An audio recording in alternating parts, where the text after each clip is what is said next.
संगत जी, ये मेरा शुक्राना सत्संग है। गुरुजी महाराज तो आए दिन कुछ ना कुछ इतना अच्छा हमको ब्लेसिंग्स देते रहते हैं। इतने सारे हमारे पास शुक्राना सत्संग होते हैं कि समझ ही नहीं आता कहाँ से शुरू करें। ख़त्म तो खैर सवाल ही नहीं उठता है। और उनके आशीर्वाद कंटिन्यूअसली हमारे साथ चलते रहते हैं। संगत जी, संगत जी, एक सत्संग सुना था, उसमें आया था कि गुरुजी महाराज ने बताया कि तू काली मंदिर जा, काली माँ को चुनरी चढ़ा और साथ में मंगलवार के दिन हनुमान बाबा को लड्डू चढ़ाना। तो संगत जी, ये मेरे पास भी ये मैसेज आया था। तो मैंने 7 मंगलवार या 5 मंगलवार कुछ इस तरीके से था संगत जी। तो मैं भी मैंने अपने अंकल जी से बोला कि चलो अपन चलते हैं, मंदिर होके आते हैं।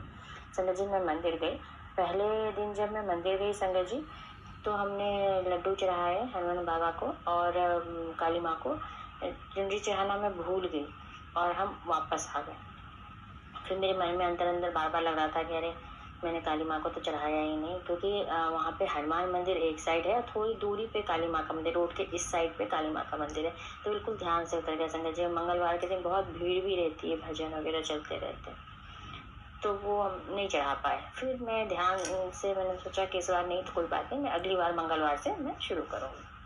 अगले मंगलवार को संगत जी मैं गई, गुरुपा ने आदेश किया कि नहीं चलो, तो हम लोग गए फिर से। संगत जी, उसमें था बेसन के लड्डू, मतलब बूंदी वाले लड्डू जो आते हैं ना, वो वाले लड्डू। पर संगत जी, मुझे वो बूंदी के लड्डू वहाँ नहीं मिलते, जहाँ मंदिर है वहाँ आसपास वो नहीं मिलते, वहाँ पे सिर्फ बेसन के ही लड्डू मिलते हैं।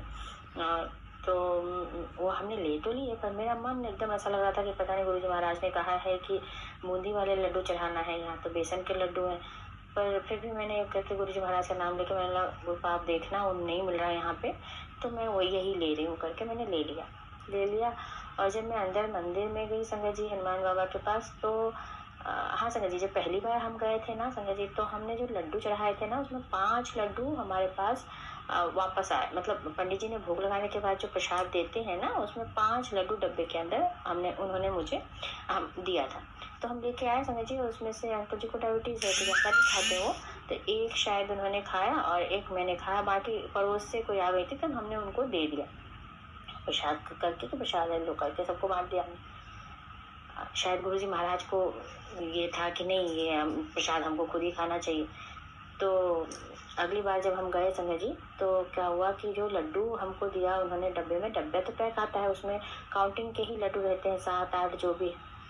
तो वो लड्डू पैक ही था। मैंने पंडित जी के हाथ में पैकेट दिया और उन्होंने बोला कि नहीं आप खुद से चढ़ाओ। तो हम एकदम पास में गए आरती के बाद, और जब हमने उनके हाथ में लड्डू दिया संगत जी, पता नहीं कैसे किसी का सिर आया एकदम से, और वो सिर से लग के लड्डू पूरा हनुमान बाबा के चरण पे गिर गया और डब्बे के अंदर सिर्फ 3 ही लड्डू बचे संगत जी। हम 4 लोग हैं संगत जी, मेरे अंकल जी, मेरा बेटा और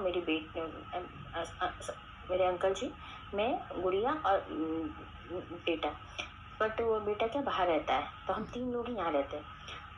उसमें सिर्फ 3 ही लड्डू बचे थे संगत जी उस डब्बे के अंदर। मैं देख के शॉक्ड हो गई। मतलब अरे पिछली बार मैंने गलती करी थी शायद, इस वजह से गुरुजी महाराज ने मुझे बताया कि नहीं, ये प्रसाद तुझे खुद खाना है, किसी को भी बांटना नहीं। फिर उसके बाद संगत जी, जब हम वहाँ से काली माँ के मंदिर गए, थोड़ा सा रोड के उस पार है काली माँ का मंदिर। जब काली माँ के मंदिर गए संगत जी, तो काली माँ का जो मंदिर है ना संगत जी, उसमें मंदिर है और आगे थोड़ा स्पेस छोड़ा हुआ है, तो वहाँ सब लोग दीप और अगरबत्ती वगैरह जलाते हैं, फूल वगैरह बहुत सारे रखे रहते हैं। और मेरी हाइट कम है, तो उस पर जब हम चुनरी चढ़ाने की कोशिश कर रहे थे, तो मेरे से हो नहीं रहा था। अंकल जी हनुमान मंदिर में ही खड़े हो गए थे, हनुमान बाबा के पास ही रुक गए थे, तब नहीं हो रहा था। तब मैं इधर उधर देख रही थी, मतलब कैसे चढ़ाऊँ। वहाँ कोई पंडित भी मुझे नहीं दिख रहा था। मैं बार बार काली माँ की तरफ देख करके सोच रही थी वहाँ कैसे चढ़ाऊँ। इतने में पता नहीं कहाँ से संगत जी एक सज्जन आए और उन्होंने आकर के और उन्होंने मेरे हाथ से मेरे को बोला कि 1 मिनट रुको। और जितने आगे बिना बोले हुए, जितने आगे दीपक जले हुए, दीपक रखे हुए थे ना संगत जी, सबको उन्होंने इतने आराम से साफ कर दिया, पूरा क्लीन कर दिया और बोले कि अब आप चढ़ा लो। तो भी मैं कोशिश कर रही थी तो नहीं चढ़ पाई थी। उन्होंने बोला कि एक काम करो, घुटने को ऊपर रखो ऐसे करके और फिर चढ़ाओ। संजय जी मैं घुटने से चढ़ गई उसके आगे, मतलब मंदिर के वो वाले आगे वाले पोर्शन पे घुटना से आगे करके रख के, और मैं है ना मैंने काली माँ को चुनरी चढ़ाई। चढ़ाने के बाद मैंने सोचा कि बाद में मैं उनका शुक्राना करूँगी कि आप पर लग शुक्राना कि आपने मेरी मदद करी, मैं काली माँ को चुनरी चढ़ा पाई, अदरवाइज मैं नहीं चढ़ा पाती, या तो मुझे आगे रख के जाना पड़ता, क्योंकि मैं ऊपर चढ़ा ही नहीं सकती थी, हाइट भी कम और माँ की मूर्ति भी बहुत दूर। पर जब तक संगत जी में चढ़ा के पलटी कि देखूं, तब तक वो वहाँ थे। उन्होंने मुंह से एक शब्द नहीं बोला, उनके मुंह से शब्द एक भी नहीं निकला, बस इशारों में ही उन्होंने बात करी जो भी बात करी।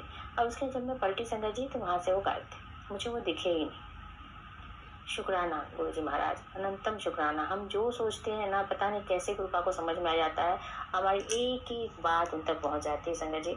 सच में बहुत हम बहुत खुशकिस्मत हैं कि गुरु जी महाराज का हाथ हमारे सर पे है। शुक्राना गुरु जी महाराज, अनंतम अनंतम शुक्राना गुरु महाराज, जय गुरु जी महाराज।